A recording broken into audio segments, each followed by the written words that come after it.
Hi everybody. So just wanted to make a quick video talking about current events. Um, One of the things that is very interesting to me in the current social political climate is how much we're seeing, just as normies, the push by the powers that be for censorship to take away the individual person's ability to express themselves. So I have three different data points that make the case, and one was on the 12th of August this year, where Thierry Breton, who's a member of the Commission of the European Union, um, wrote to Elon Musk right before he had the spaces with Trump this letter. I'll put it on the screen right there. If you haven't seen it, you can look it up. It's like public. But basically, it was just a threatening letter telling Elon Musk, somebody who doesn't take shit, to like be very careful and understand that they're already in court, and that they should, let's see some of the language in this. Uh, we are monitoring the potential risks associated with the dissemination of content, uh, that may incite violence, hate, and racism, in conjunction with major political or societal events. See, like, tyrants are always concerned with the potential effects of free speech. Uh, so, unbelievably, the European Union made clear that they are trying to shut Elon and Trump up. So there's that occurred on the 12th. The conversation happened, and like unbelievable amounts of people reacted to it. Tens of millions, if not over 100 million people actually listened to the conversation, and then I think it got something like a billion um, interactions on X, so you can check that out. Also, Zuck wrote a letter to Congress stating in no uncertain terms that Facebook, was asked to boost certain content and censor other content from the Biden administration. It's clear as day. It's in this letter.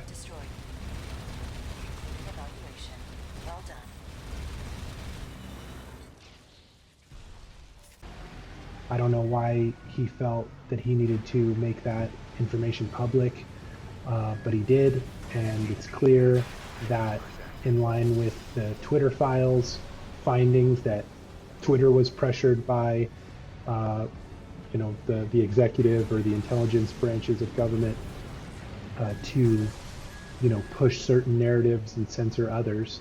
So there's another public domain admission of censorship occurring, and then and that's huge, right? Facebook is a huge platform, and then most recently, and this kind of hits close to home because I listen to Critical Drinker and Geeks and Gamers and RK Outpost and Valiant Renegade and Endymion, these YouTubers that talk about gaming because I like to game.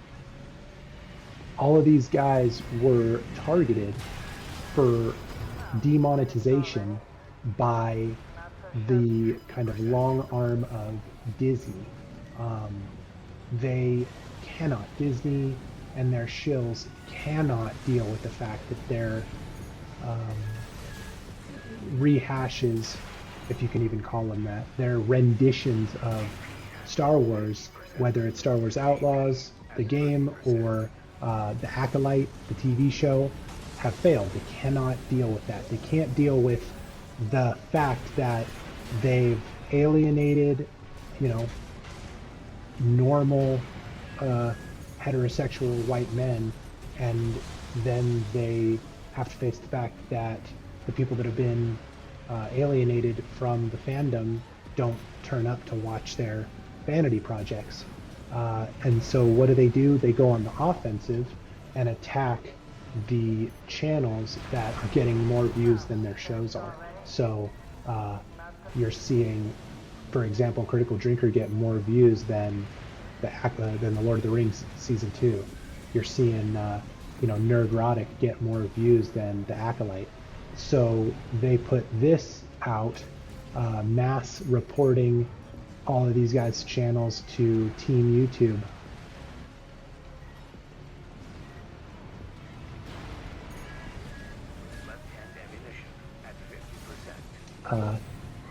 And claiming racism, sexism, homophobia, all the kind of the usual playbook, and asking YouTube to demonetize them.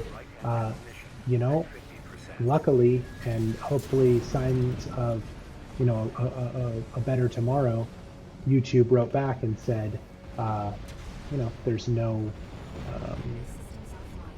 violations of the terms of service.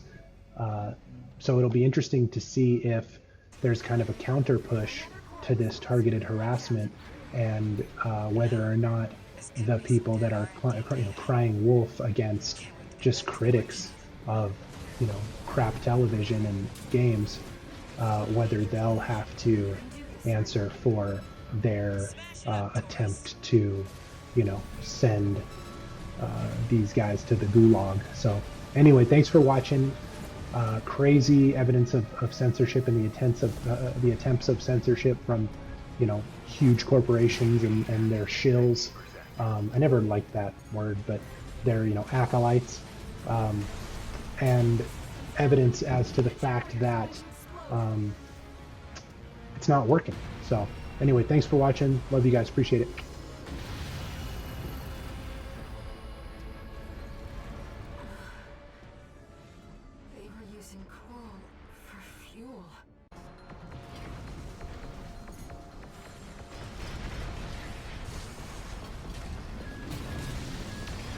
So just a little bonus video. Sitting on the yoga ball, bouncing around. Just wanted to talk a little bit about Armored Core 6. I don't like to chase trends that much. I kind of like to wait until the hype behind the game dies down before I jump into it. I listened to Asmongold's review. I've tried mech games before. I don't know if I've tried any of the Armored Core games prior, but my kind of journey into FromSoft's catalog started with Elden Ring. I did kind of get swept up in the hype for Elden Ring, but I saw immediately how masterful a game it was, and followed guides and did a gravity magic build. Went over to Caelid early and got the staff and the gravity magic that carried me through most of the game. But once I had played Elden Ring, I immediately was like, all right, I see how great Miyazaki is and From Software is, so I'm going to give all their games a chance. So I went back and played through and beat Dark Souls 1, Dark Souls 2, Dark Souls 3. I played and beat Sekiro, Shadows Die twice. I'm trying to get the Shura ending right now. What else? I even kind of got into Souls-likes, so I played Lies of P and Remnant 1 and 2. I'm playing Chronos right now, but it's a little puzzle heavy for me. Before the Ashes, Chronos Before the Ashes. And so then I saw Armored Core 6, and honestly, I played Armored Core 6 to like the 3rd level or something, and just was over it. Couldn't get the hang of the movement, just put it down, didn't pick it up for a long time. And it wasn't until I really just kind of decided to learn it that I picked it back up again, I don't know how many months later, and then it just clicked. And I right away loved the laser, like the plasma weapons, and kind of enjoyed a quick, highly mobile build, and didn't even know I could power up my laser guns until like well into the late game, but just was blasting through, and then found out the hard way on some bosses that I needed to totally change up my build and go with a heavy build and use the exploding grenade or the exploding bazooka and the songbirds. That was my go-to for when I needed to just do a whole lot of damage real quick. But just an unbelievably fun game. Just a game for gamers.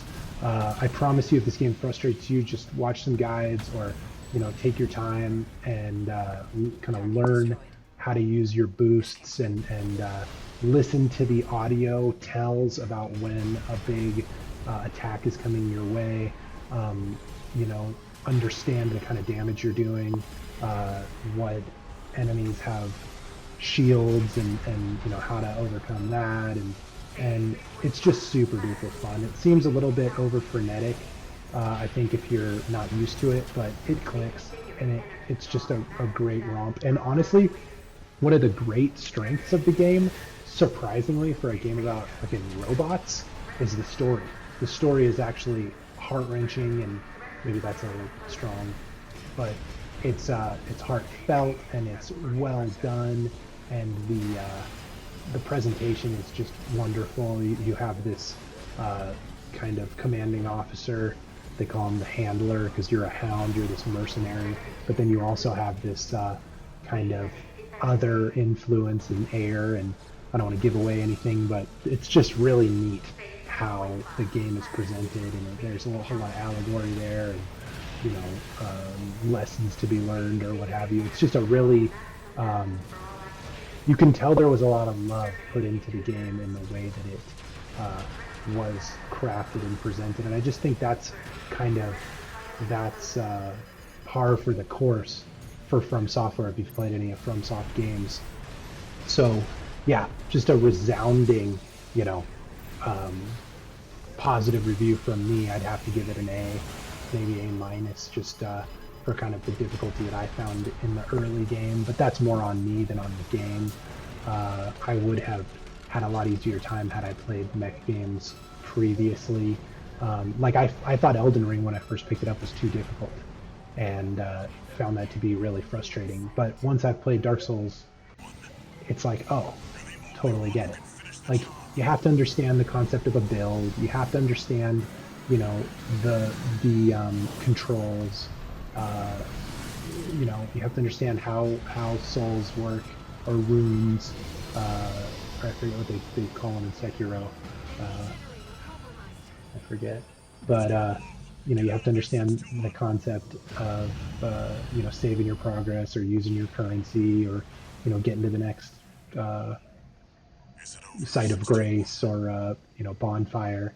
But I mean, the you know, Armored Core 6 is a game for the normies, right? Like I've got a wife, I got kids, I work, and so when I get home, I want to just play for, you know, a few 15-minute increments, and the missions in Armored Core 6 are perfectly tailored to that kind of normie mindset, where you can play a mission, you know, get a sense of the enemy. If you're on a boss, like this guy was super hard. The I forget his name.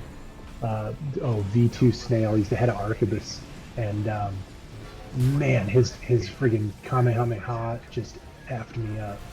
I guess I could swear on YouTube, just fucked me up. You can see it would stun me, and he would get me with like 2 blasts, and it would just take my entire health. So I had to try a lot of different builds. I probably tried this boss 15 plus times, and eventually you know, I read Reddit, you know, posts about how to beat him. But you know, see that laser blast was just vicious, man. But I was able to overcome it, so I think this time I don't. Got close, but then he hit me with the friggin' Kamehameha. But see, I had to go with a heavy build, got the tank tread on, got way more health points. I think I got close to dying here, but that stun launcher on my right shoulder really does a number on him. And then I've got, oh, maybe I had 2 stun launchers, but yeah. And then the laser blast, I think, on both arms. Yeah. Let's see if I get him here. But I mean, I just had to do it again and again and again and again. I think I might not succeed on this one either, because I think the one where, although this one looks like the one where I did beat him.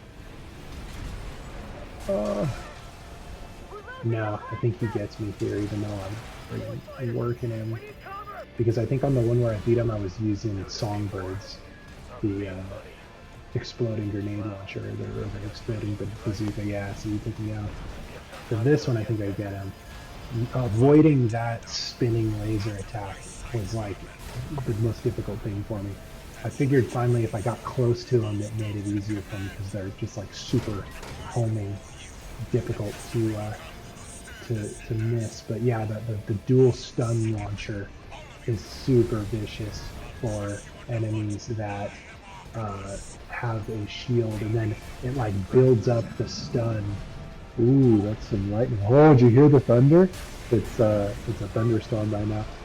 But right here, I took him down, so got him with the stun, and then boom, blasted him right there. So yeah, great game, super satisfying. Just wanted to give it a thumbs up. So 2 thumbs up for Armored Core 6. Thank you guys so much for staying to the end of the video. Hopefully I'll have more good content for you soon. Love you guys. Thank you.